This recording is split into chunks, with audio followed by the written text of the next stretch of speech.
Hello everyone. आज जिस topic को लेकर हम बात करेंगे, ये हमारा टॉपिक होगा यूपीएससी प्रीलिम्स को लेकर। हालांकि यूपीएससी प्रीलिम्स को लेकर जो 3 4 5 टॉपिक होंगे, जो हमारी बातें होंगी, काफ़ी महत्वपूर्ण होंगी। संभावना हर किसी की अलग अलग होती है। कोई संभावना में जीता है, कोई असंभावनाओं में जीते हैं। तो मेरा मानना है कि विद्यार्थी अपनी स्थिति परिस्थिति को बेहतर करें और काफ़ी अच्छे तरीक़ा से आप अपनी स्टडी पे कमांड करें, क्योंकि एग्ज़ाम काफ़ी नज़दीक है। आप अच्छे तरीके से अपने नोट्स को रिवीजन करते रहें, क्लास नोट्स को पढ़ते रहें, बुक्स को पढ़ते रहें। जो आपने नोट्स बनाए हैं उसको आप अच्छे तरीक़ा से पढ़ते रहें और रिवीजन मोड में रखें। बाकी अलग से कुछ पढ़ने की ज़रूरत नहीं है। चलिए, हम जानते हैं कि यूपीएससी प्रीलिम्स को लेके हम ऐसे क्या-क्या टॉपिक्स बेहतर कर सकते हैं कि हमारी एग्ज़ाम को निकालने की जो स्ट्रेटजी है वो काफ़ी बेहतर हो पाए। तो सबसे पहले हम जिन कुछ टॉपिक्स को देखेंगे, इसमें जो सबसे पहला टॉपिक्स है वो रिवीजन है। दूसरा है क्लास नोट्स। तीसरा है कुछ चुनिंदा बुक्स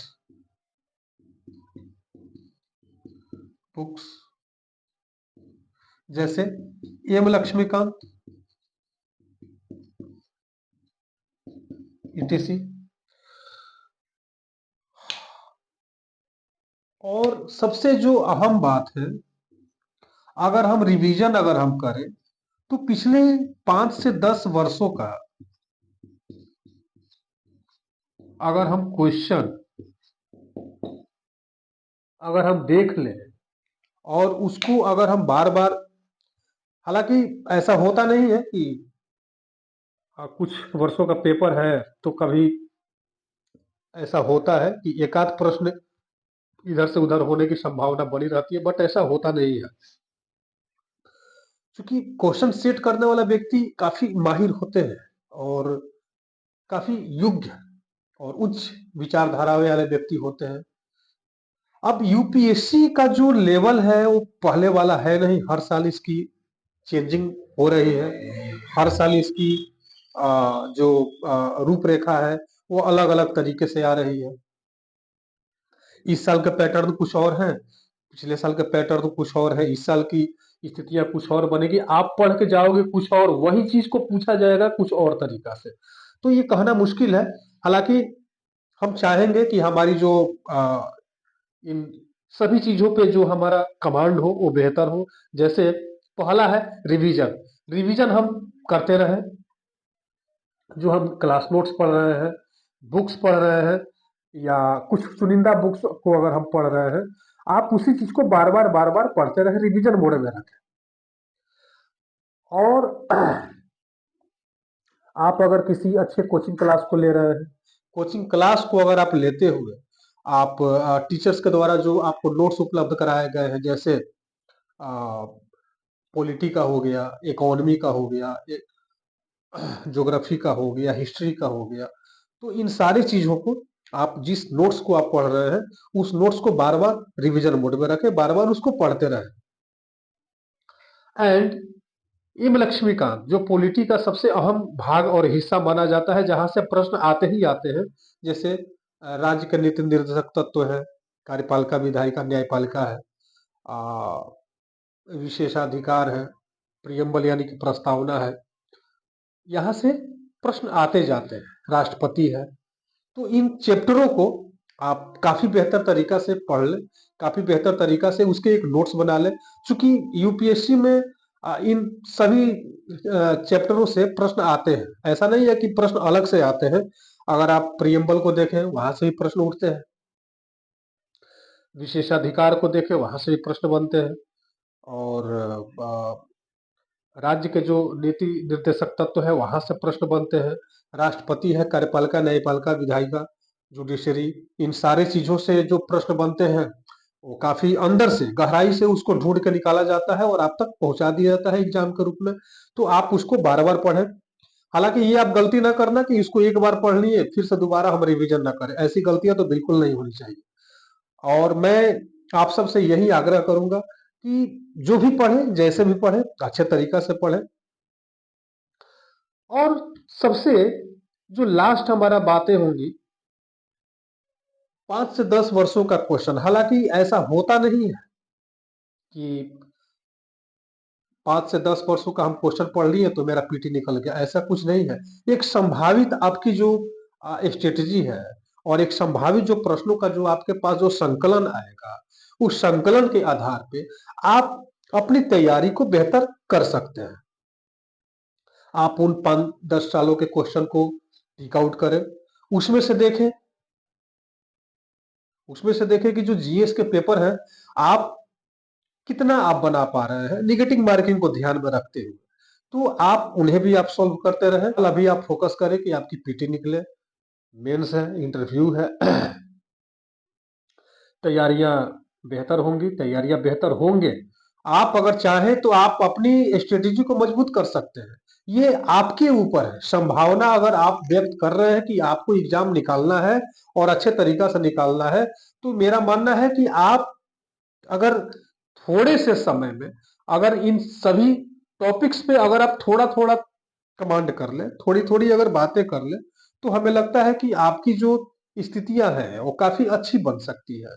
तो मैं सभी विद्यार्थियों से ये अपील करूंगा अपने चैनल के माध्यम से कि आप जहां भी रहे, दिल्ली रहे या अन्य शहर में रहे, तो आप कम से कम इतना तो ध्यान रखें कि आपको एग्जाम निकालना है।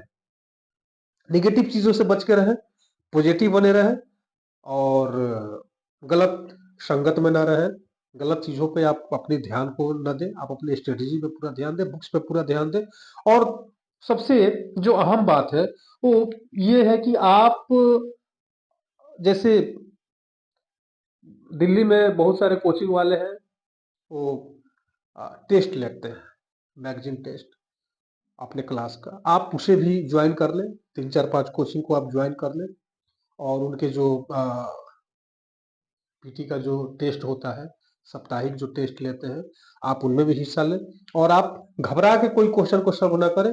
आप जितना जानते हैं और जितना आपकी पकड़ है, जिस पे आप अच्छे तरीका से जिस प्रश्न के उत्तर देने में आप बेहतर कर सकते हैं और आपको लगता है कि नहीं इसका आंसर बेहतर हो सकता है, तुक्केबाजी भी करना है तो उसी को करना है जो आपसे हो जाए। जो नहीं हो उसको छोड़ देना है, उसको लास्ट में देखा जाएगा। तो आप इनमें कम से कम बेहतर करें। और पीटी को लेके अगर आप इन सभी चीजों पे ध्यान अगर दे दें, तो आपकी पीटी काफी आसान तरीका से निकल सकती है। इस आसान को अगर आपको निकालना है तो यही रणनीति अपनाइए। पिछले 10 वर्षों का क्वेश्चन सॉल्व कीजिए। कोचिंग जहां आप पढ़ रहे हैं या अगल बगल आपके आजू बाजू जो भी कोचिंग वाले हैं, जो आपको अच्छे तरीका से नोट्स प्रभावित करा रहे हैं, उनसे आप नोट्स लें और उनके कोचिंग को ज्वाइन करें और उनका जो साप्ताहिक जो टेस्ट होता है उनमें हिस्सा लें। तो इससे होगा क्या कि आपका जो तैयारी होगा वो पता चल जाएगा कि आपकी तैयारी क्या है। क्योंकि कोचिंग वाले जो टेस्ट लेते हैं वो यूपीएससी के लेवल को ध्यान में रखकर टेस्ट लेते हैं। उसी के आधार पे आपका जो मार्किंग होता है उसी को ध्यान में लेकर होता है। ऐसा नहीं है कि यूपीएससी में जो नेगेटिव मार्किंग होता है उसको छोड़ के ये लोग करते हैं, ऐसा नहीं होता है। ये कोचिंग वाले करते क्या है कि यूपीएससी का जो लेवल है और जितना आपका नंबर आया है उसी को अकॉर्डिंग में रख के आपकी नंबरिंग वो लोग कर देते हैं। तो इससे थोड़ी सी आपकी तैयारी मजबूत बन जाएगी, थोड़ा सा अच्छा बन जाएगा और आपको भी लगेगा कि नहीं आपने 1 साल 2 साल जो भी पढ़ा, जैसे भी पढ़ा, जैसे कुछ चुनिंदा नोट्स को आप बेहतर कर लें, जैसे लक्ष्मीकांत हो गए, पॉलिटी का, ज्योग्राफी हो गया, हिस्ट्री हो गया। तो इन सभी चीजों पे आप बेहतर करने की पूरी कोशिश कर सकते हैं और बेहतर करने की कोशिश करनी होगी। अगर आपको एग्जाम निकालने हैं तो बेहतर करने की पूरी कोशिश, वो भी ईमानदारी तरीका से। तो मैं तो यही बोलूंगा कि आप अपना दिल का दरवाजा और अपने रूम का दरवाजा बंद कर लें और बंद करके अपनी तैयारी को बेहतर कर लें और ज्यादा स्ट्रेस और तनाव लेने की जरूरत नहीं है। मेरे इस बताए हुए फॉर्मूला को आप रखें मन में, और मन में रखते हुए अपनी तैयारी को बेहतर करें। और जीएस, ये तो बात हो गई जीएस की। जीएस, अब यहाँ एक चीज और है सीसेट का। तो सीसेट में आप सभी को तो मालूम है कि प्रश्न 80 आते हैं, और इसमें अगर आपके 80 में 27-28 क्वेश्चन अगर सॉल्व हो गए तो आप पास हैं। इसमें तनाव लेने की जरूरत नहीं है। जिस में आप अगर महारत हासिल है करना चाहते हैं जीएस में, सॉरी सीसेट में, तो सीसेट में हर प्रकार के प्रश्न होते हैं। तो आपका अगर किसी रीजनिंग पे अगर पकड़ ज्यादा है, अच्छी है, तो आप रीजनिंग को कर ले। और भी जो उसमें प्रश्न आते हैं उसमें अगर आपकी पकड़ बढ़िया है तो उसमें आप कर ले। इसमें तनाव लेने की जरूरत नहीं है। आप कोचिंग को ज्वाइन करें, वहां से भी आप सी सेट के पेपर को सॉल्व कर सकते हैं। सॉल्व करने के दौरान जो आपकी तैयारियां होंगी वो खुद ब खुद पता चल जाएगी। और आप मेरे इस बताए हुए फॉर्मूला को लेकर आश्वस्त रहें, अपनी तैयारी को मजबूत करें। धन्यवाद।